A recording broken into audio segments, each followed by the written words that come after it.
আগামী ২৭ জানুয়ারি ২০২৫ বঙ্গবাসীর কাছে অত্যন্ত গুরুত্বপূর্ণ দিন। কারণ ওই দিনে ২৬,০০০ চাকরি বাতিল মামলা সুপ্রিম কোর্টে লিস্টেড হয়েছে। সুপ্রিম কোর্টের প্রধান বিচারপতি সঞ্জীব খান্না ও বিচারক সঞ্জীব কুমারের বেঞ্চে। তো কেসটা উঠবে যদি সব কিছু ঠিকঠাক থাকে দুপুর ২টার সময় লাঞ্চের পর।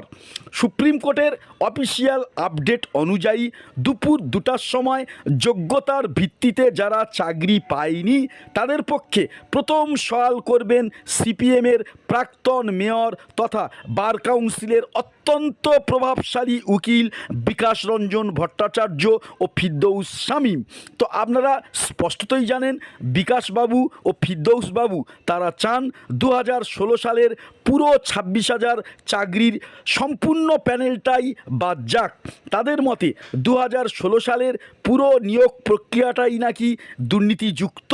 অপরদিকে যোগ্যদের পক্ষে সওয়াল করছেন সুপ্রিম কোর্টের প্রভাবশালী উকিল কপিল সিব্বাল, ডক্টর অভিষেক মনু সিংভির, প্রভাবশালী উকিল বিকাশ সিং, তার সাথে মেনকা গুরুস্বামী।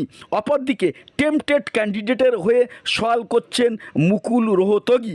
ঠিক এই জায়গায় দাঁড়িয়ে এখানে বলে রাখা ভালো, বিকাশবাবু ও ফিরদৌসবাবু যারা পুরো ২৬,০০০-এর প্যানেল বাতিল হোক এটা চান দুর্নীতির দোহাই দিয়ে, তারা আবার অঙ্কিতা অধিকারীর পাশে এসে দাঁড়িয়েছেন।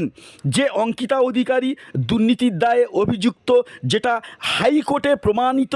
এই অঙ্কিতা অধিকারী ওএমআর সিট ম্যানিপুলেটেড এবং তিনি র্যাঙ্ক জাম্পের সঙ্গে অভিযুক্ত। তার পাশাপাশি তার একাডেমিক স্কোর নিয়ে প্রশ্ন তো রয়েই যায়। এছাড়া তিনি ইন্টারভিউ ফেস করেননি, এটাও অভিযোগ রয়েছে, যে কারণে হাইকোর্ট তার চাকুরি বাতিল করেছে এবং চাকুরি জীবনে তিনি যে ১৬ লাখ টাকা পেয়েছেন সেটা ২ কিস্তিতে ফেরত দেন হাইকোর্টে। তো বলে রাখা ভালো, কাট অফ মার্কের চেয়ে ১৬ নম্বর কম পেয়েও তিনি কিন্তু চাকরি পেয়েছিলেন। এই রকমই এক ক্যান্ডিডেটের পাশে এসে দাঁড়িয়েছেন ফিরদৌস শামীম। তিনি দুর্নীতির বিরুদ্ধে না দুর্নীতির পক্ষে তা এখন কিন্তু পরিষ্কার নয়। একদিকে ফিরদৌস শামীম ও বিকাশবাবু তারা দাবি করছেন ২০১৬ সালের প্যানেল ৪ ভাবে বিকৃত হয়েছে। এক, OMR sheet mismatch, rank jump, out of panel, after expiry of panel. মেনে নিলাম এগুলি সবই সত্যি, তাহলে এই সব অভিযোগে অভিযুক্ত কোনো ব্যক্তির পাশে এসে দাঁড়িয়ে কোর্টে সওয়াল করা সত্যি বিষয়টা অবশ্যই ভাবায়। যোগ্যতার ভিত্তিতে যারা চাকরি পায়নি, যোগ্যতার ভিত্তিতে যারা চাকরি করছেন তাদের চাকুরি থাকা বা চাকুরি পাওয়ার দাবি অবশ্যই ন্যায্য, কিন্তু প্যানেলে দুর্নীতি হয়েছে যেহেতু তাদের সকলের চাকরি যায়নি, অথচ একজনের কেন চাকুরি গেল, কেন তাকে টাকা ফেরত দিতে হবে?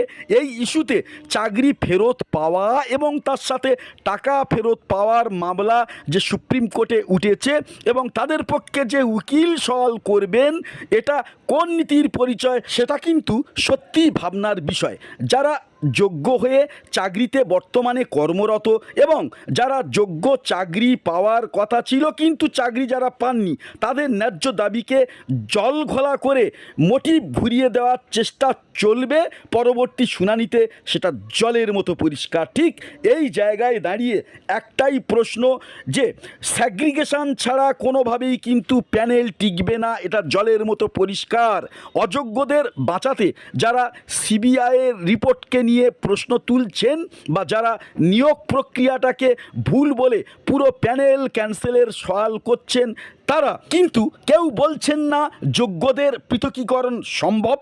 যোগ্যতার ভিত্তিতে যারা চাকরি পায়নি তাদের চাকরি পাওয়াও সম্ভব। যদি এক্ষেত্রে সিবিআই রিপোর্টে কোনো ভুল থাকে তাহলে আবার পুনরায় তদন্ত হোক, নতুন করে কোনো কমিশন তৈরি করে। আসলে এর মধ্যে অনেক সংকীর্ণ স্বার্থ জড়িয়ে যা যোগ্যদের স্বার্থের একেবারে পরিপন্থী। ঠিক এই জায়গায় দাঁড়িয়ে আগামী ২৭ জানুয়ারি এসএসসি ও সিবিআই সুপ্রিম সওয়ালিতে কি ভূমিকা নেয় সেটা কিন্তু একবার দেখার। আর যোগ্য শিক্ষকরা আপনারা ঐক্যবদ্ধ থাকবেন, সত্যের জয় অবশ্যই আছে, কারণ আইনের চোখ এখন আর কিন্তু বাধা নেই, রয়েছে সম্পূর্ণ খোলা। একজন যোগ্যের যাতে কোনোভাবে চাকরি না যায় এ বিষয়ে আমরা আশাবাদী। তো যদি কোনো ভুল বলে থাকি অবশ্যই এই ভিডিওর কমেন্ট সেকশানে কমেন্ট করে জানাতে ভুলবেন না। নমস্কার।